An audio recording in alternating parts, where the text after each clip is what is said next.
So this is a test I've wanted to do for some time, and that is to test the classic Emberlit wood stove against one of its Chinese copies. If you're interested in seeing how they perform, stay tuned. So I've had my Emberlit now probably 7 or 8 years, and I do appreciate this stove. I appreciate how lightweight it is, how compact it is when it's stored away. But I've always wondered if the performance could have been improved on the stove if there were holes drilled in the bottom. So when the Chinese started making copies of the Emberlit, I was interested. Not enough to purchase one, but I did want to see how they would compare. So when Uberleben offered to send me their Stoker, I readily accepted. And that's what we're going to do today, is to compare the Uberleben Stoker against the traditional Emberlit wood stove. But first, let's take a closer look at the two stoves. All right, very quickly, this is the classic Emberlit, and I'm going to put all the measurements for the two stoves in the show notes below, but it's a very simple design with the 4 sides that go together and a base plate in the bottom, and there is a set of crossbars that you can put in the top of the stove if you're using a pot or something that is smaller than the opening on top of the stove, and it's worked very well. It has, I'll show you now, warped a little bit over time, so it is subject to heat. Now that has not perfected performance one bit. In fact, it still goes together and it still comes apart and stores away just perfectly, but the heat has, affected it over time. So there is the traditional Emberlit. Now let's have a look at the Uberleben. So the Uberleben is probably a good representation of the stoves made in China that are based on the design of the Emberlit. Now Uberleben is designed in the USA, even though their stoves are produced in China. But one of the things that they've done to make it a little different from a lot of the Chinese Emberlit copies is that they have changed the feed hole on the front. Now a lot of the Chinese ones have a huge square that opens up most of the front plate. I didn't think I would like that. I don't have one, but I didn't think I would like that because it looked as if I would either start losing wood or some of the ashes and wood would start falling out, and I thought a little smaller hole might make a difference in terms of performance. In fact, when you compare it against the Emberlit, it's still a much bigger hole, but it is smaller than it is on most of the other Chinese copies. Now, one of the things I wanted to show you is that there is a slight difference in dimensions. The Emberlit is a little bit smaller. It's not sitting perfectly flat because of the warping, but there you go. So the Emberlit is a little bit smaller, both in height and in dimensions in this way. Again, will be putting the measurements in the show notes below. So its internal volume is a little bit less for the Emberlit than it is for the Uberleben, but not by much, not significantly. What really makes the difference between the two stoves is the base plate.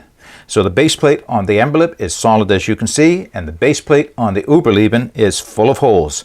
That should improve airflow dramatically, but the only way we're going to know is to compare them side by side. All right, so let's talk about how we're going to set up and run the test. So the objectives of this test are quite simple. First, I wanted to see if one stove would bring water to a boil faster than the other.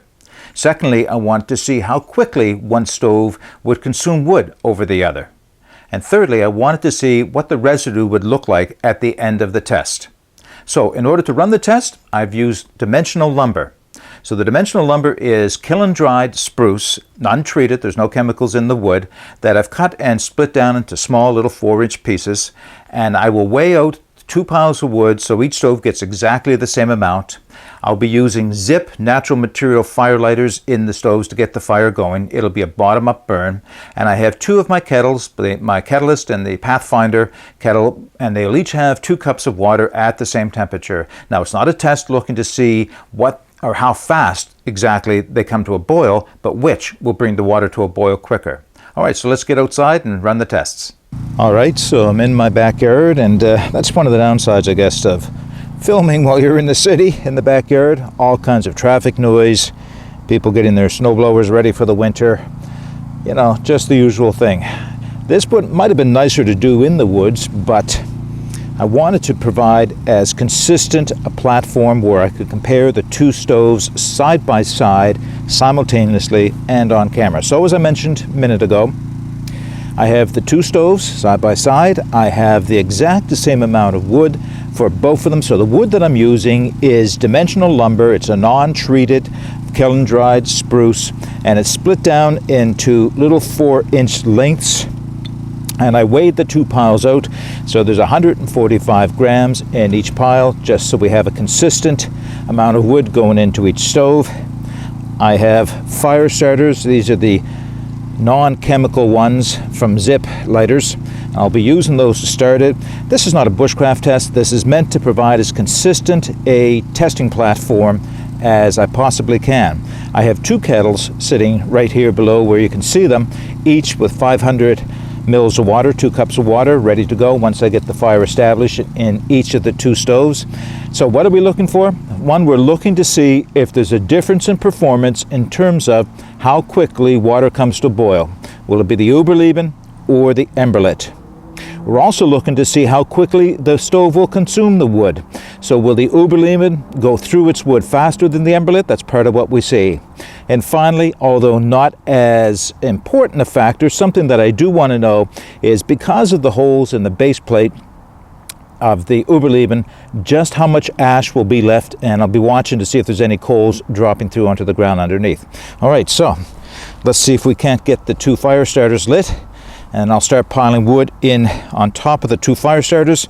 So in this case, they're going to be, well, for this test, it's going to be a top-down burn.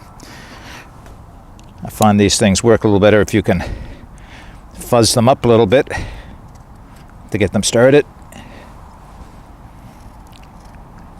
All right.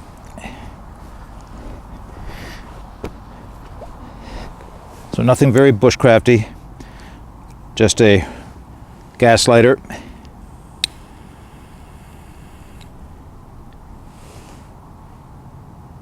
I make sure that this cube is lit. Give it a second to establish before I put any wood on top of it. It's starting to go. The other one.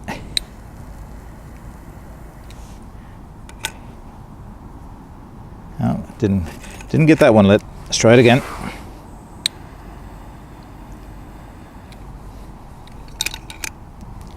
Yeah, I'm struggling with the second one a little bit.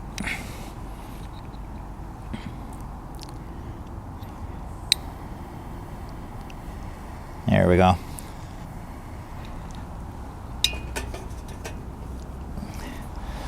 We'll give those a second to establish themselves, and then I'll start putting the wood in on top. Now, once I get the wood in, I'll cut away and give the wood a chance to light up and get a good fire going, and then we'll come back and we'll put the kettles on at the same time. I do have a windscreen around the 2 of them. That's the other thing about where I live.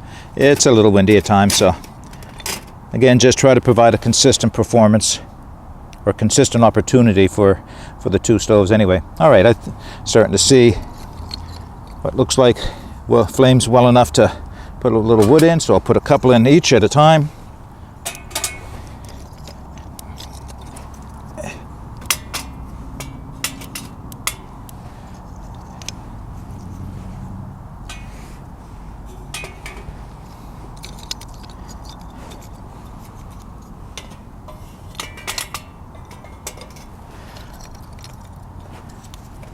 Possibly a little chaotic as they go in, but all in all, it'll come out to the same.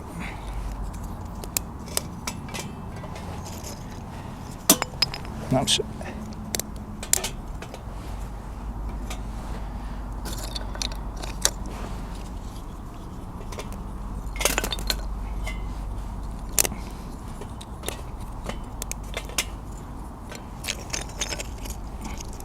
And as I mentioned, the burn chamber of the Uberleben is a little larger, not significantly, but you can see it, so it will hold a little bit more wood. But for this test, of course, I wanted to have exactly the same amount of wood in each stove.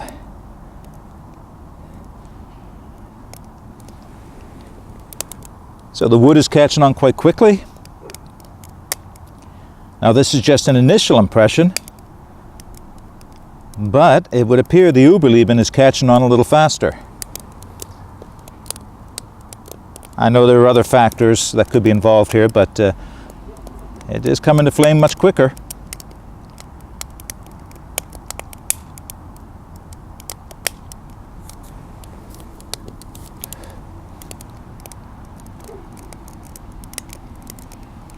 All right, I'm going to let it run for a minute and then I'll bring it back. This is less than a minute later, and you can see how quickly the stoves are catching on. The Uberleben does seem to have the advantage at this point, but let's put the kettles on and see what happens. So my GSI Catalyst on its old friend, the Emberlit, and the Pathfinder kettle on top of the Uberleben. Now I am going to do a timer, only just to get a rough idea of how long it will take to bring these to a boil. That's not what the test is, but we're going to be watching to see which one comes to a boil, and I'm going to be doing that visually, just looking in through the top. So one thing you can see right away, and this is true of both stoves, is that once you put a pot on top of them, it does restrict airflow significantly. Not the end of the world, you know, you allow for that. There are some things you can do to raise the height of the pot off. It's not the way the stoves are designed to work, but it will work. And that is by changing the crossbars so that rather than running from corner to corner, they run from side to side. You do have to modify the stoves with a little notch, and I can show that at a later date, but right now I just wanted to compare the stoves and their stock configuration. And we'll see how long it takes to a boil. I'll bring you back as they come to a boil. All right, I see considerable amount of steam coming out of the Pathfinder, and it is boiling hard, and that's just under 4 minutes. Well, that's impressive. Of course, it is aided by having the windscreen here. Let's have a look at the Emberlit, or I should say the Catalyst, on top of the Emberlit. Close, but not there yet. Bubbles are starting to form on the bottom, starting to rise, but it's not at a boil yet. So this first part of the test, I would say conclusively, at least under these conditions, the Uberleben has brought water to a boil quicker than the Emberlit did. All right, that's only one of the criteria we were looking for. Now I think we have a boil on the Emberlit. Not quite still. Steam rising, but not quite at a boil.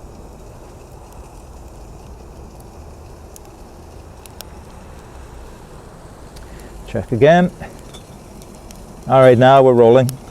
5 minutes. Minute in the difference. Significant, at least in terms of performance. It's not, you know, if I was out in the woods, I don't think a minute either way would make a difference to me, of course, but it is significant when you're comparing two stoves side by side. Now I'll bring it back as the wood starts to be consumed, and we'll have a look and just see which one has more wood left towards the end. So it's a few minutes later. I didn't time this. Again, that wasn't what I was looking for, just looking to see a comparison in performance. And the Uberleben has consumed most of its lumber. It is now good hot coals, but there's very little, if any, active flame being produced down in the bottom of the stove. However, there is a significant amount of fuel yet to be consumed inside of the Emberlit. So it is still burning quite vigorously, with quite a bit left. Now, they're both still producing plenty of heat for use, but it will appear that the Emberlit is going to run longer with the same amount of wood. All right, we're going to come back when they have died out to nothing, and we'll see what's left in terms of ash and what is underneath the stoves. Okay, I think it's safe now to have a look and see what we have left over. Let's remove the windscreen out of the way. Served its purpose. Put that away in a minute. First, the Emberlit. Yeah, a little bit of ash left inside. As you can see, still a little warmth there. The Uberleben, a little bit, but less. And some did fall through, but not near as much as I expected to fell through. So I'm quite pleased with that.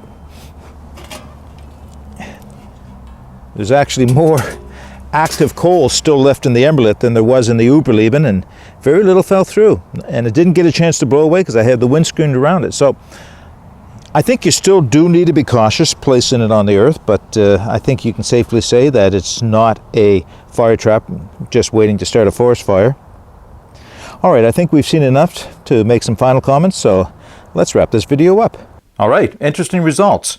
Although pretty much as expected, the Uberleben did bring water to a boil faster, but it also went through its supply of wood faster, and that is because, of course, the increased airflow through the holes in the bottom of the stove. Just the same, The Emberlit did bring water to a boil, if a little slower, and still works just as it was designed to do. You know, one thing that I found that I was quite happy to see was that there was very little ash falling through the bottom of the Emberlit. I was concerned that hot embers would fall through and could, on the right surface, cause a fire. Even so, I'll continue to carry a piece of tin foil that I can put underneath the Uberleben, as I do even now with the Emberlit, just to make sure there's no scorching or even further reduce the chance of a fire starting. So, both good quality stoves, both well made, well put together, both perform exceptionally well. I guess the choice is going to be up to you which one you'll want to buy. So I will put the information of both stoves in the show notes below, as well as links to where you can purchase them. Okay, that's all I have for you today. Until I have another stove video or some other type of video, make sure you get out and explore and take that path less traveled. It'll make all the difference. Bye for now.